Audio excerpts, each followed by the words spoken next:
ஆகாஷ் பாஸ்கரன் வீட்டில் ஒட்டப்பட்ட நோட்டீஸ் அகற்றப்படும் என்று உயர்நீதிமன்றத்தில் அமலாக்கத்துறை தரப்பில் தெரிவிக்கப்பட்டிருக்கிறது. கூடுதல் விவரங்களை வழங்குகிறார் செய்தியாளர் ஆனந்த். ஆனந்த், வணக்கம். இந்த வழக்கின் விவரம் என்ன? ஆனந்த், வணக்கம்.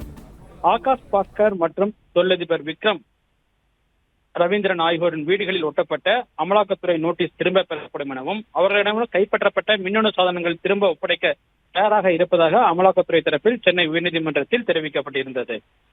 டாஸ்மாக் நிறுவனத்தில் 1000 கோடி ரூபாய் அளவிற்கு முறைகேடுகள் நடைபெற்றதாக கூறி அமலாக்கத்துறை வழக்கு பதிவு செய்து விசாரணை நடத்தி வருகிறது. இந்த நிலையில் இந்த முறைகேடுகளில் சினிமா தயாரிப்பாளர் ஆகாஷ் பாஸ்கர் மற்றும் தொழிலதிபர் விக்ரம் ரவீந்திரன் ஆகியோருக்கும் தொடர்பு இருப்பதாக கூறி அமலாக்கத்துறை அவர்களுடைய வீடு மற்றும் அலுவலகங்களில் அண்மையில் சோதனை நடத்தியது. இந்த நிலையில் விக்ரம் ரவீந்திரனுடைய வீடு மற்றும் அலுவலகங்களுக்கு சீல் வைக்கப்பட்டது.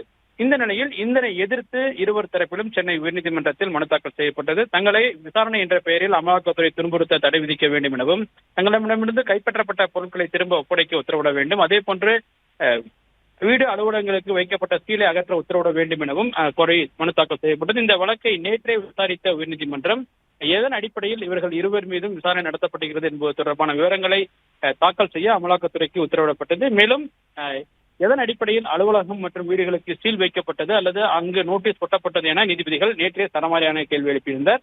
இந்த நிலையில் இந்த வழக்கு இன்று மீண்டும் நீதிபதி MS ரமேஷ் மற்றும் V லட்சுமி நாராயணன் ஆகியோருடைய அமர்வில் விசாரணைக்கு வந்தது. அப்பொழுது அமலாக்கத்துறை தரப்பில் ஆஜராகியிருந்த வழக்கறிஞர்கள் தங்களுடைய அனுமதி இல்லாமல் வீட்டை திறக்கக்கூடாது என மட்டுமே நோட்டீஸ் ஒட்டப்பட்டதாகவும் மற்றபடி எதுவும் தாங்கள் செய்யவில்லை எனவும் தெரிவித்தனர்.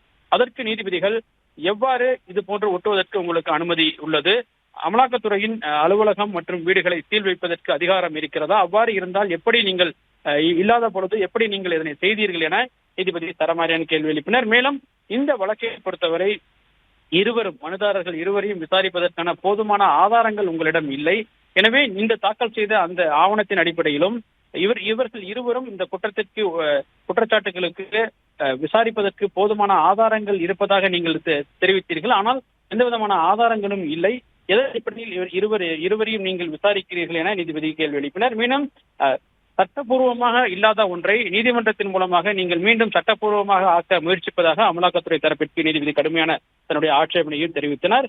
மேலும் இந்த வழக்கை பொறுத்தவரை உங்கள் தரப்பினுடைய விளக்கத்தை தெரிவிக்க வேண்டும் என தெரிவித்தனர். இதன் பிறகு வழக்கு பிற்பகல் விசாரணைக்கு வந்த பொழுது அமலாக்கத்துறை தரப்பில் ஆஜராகியிருந்த வழக்கறிஞர் தாங்கள் ஏற்கனவே ஆகாஷ் பாஸ்கர் மற்றும் விக்ரம் ரவீந்திரன் ஆகியோரின் வீடுகளில் ஒட்டப்பட்ட நோட்டீஸ்களை திரும்ப பெறுவதாகவும் இவர்களிடமிருந்து கைப்பற்றப்பட்ட மின்னணு சாதனங்களை திரும்ப ஒப்படைக்க தயாராக இருப்பதாகவும் நீதிபதியிடம் அமலாக்கத்துறை தரப்பில் தெரிவிக்கப்பட்டது. இதனை பதிவு செய்து கொண்ட நீதிபதிகள் இடைக்கால மனு மீதான தீர்ப்பை தேதி குறிப்பிடாமல் தள்ளி வைத்தனர்.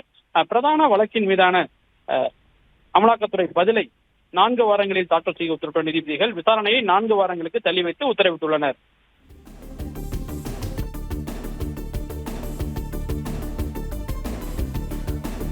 விவரங்களுக்கு நன்றி ஆனந்த்குமார்.